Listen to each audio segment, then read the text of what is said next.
Hi, welcome back. Let's quickly talk boxing on the show. Let's talk about the tragic story of Scott Westgarth, who has died after falling ill following a light heavyweight bout. That's on Saturday. Westgarth looked uncomfortable as he was interviewed ringside after his points victory over Dex Spellman, that's in Doncaster, and was taken to the hospital afterwards. The 31-year-old who has been chasing an English title died, died late afterwards. And what a tragic story it was. And it brings us back to the age-long debate.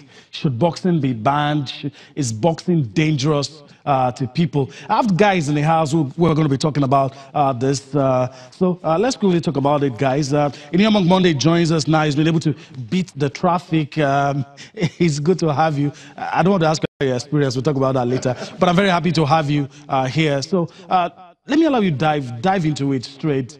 It brings us back to that age-long battle, and you could always argue for and against. Some will tell you it's good, it makes you competitive, you're physical, it's a ticket out of poverty into wealth, it makes you competitive and all that. And those who will argue against say it's just like allowing somebody to assault another person. It encourages aggressiveness, it encourages all kinds of behavior that is not good. So the argument will always go back and forth, and that's why you guys are here.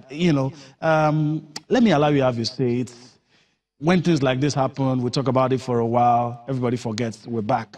But your immediate thoughts after things like this? In all honesty, there will always be arguments about whether boxing should be allowed and all of that, and there are the pros and there are the cons, and in the end you want to look at whether the pros outweighs the cons and all of that. But I think boxing is an exciting game. It looks dangerous, and that's why it's not a game for the feeble mind. It's not a game for everybody. People. It's not for people who have any kind of ailment and all of that. So it's a game for the very tough. It's a game for not for the faint-hearted. And it's sad. This is a very sad one. And the people who argue against and say the boxing is dangerous, should be scrapped off, it's not sports, it's not entertainment.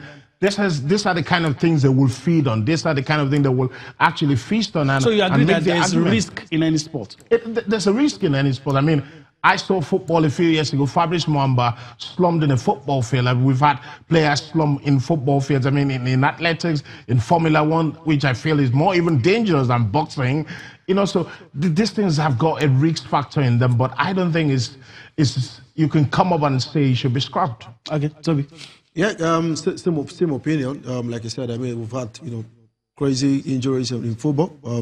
Some players would find it very difficult to come back from football. Even drop dead from Lawal is caring.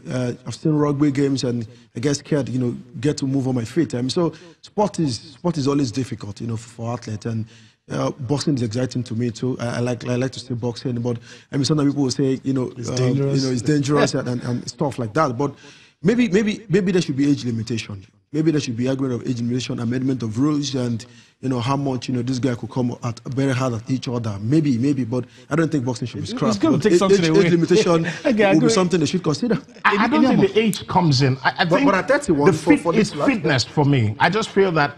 I mean, someone cannot go into a boxing ring to go and be throwing punches if he's not fit.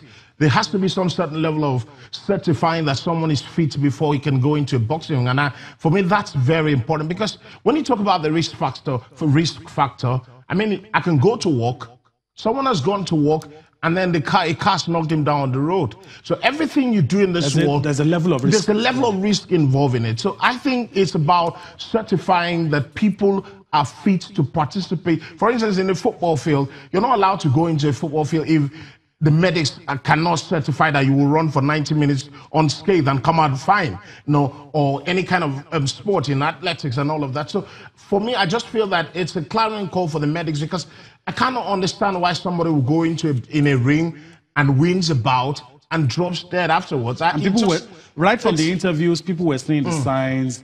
But just to buttress your point, even footballers now, they're talking about concussion. Alan Shearer has been involved in a project. He's been talking about that if you've played football for a certain level, you are at risk. And we know what's happening with American football. So you could say and balance everything and say there's a risk involved. But what are the measures that can, limit the risk?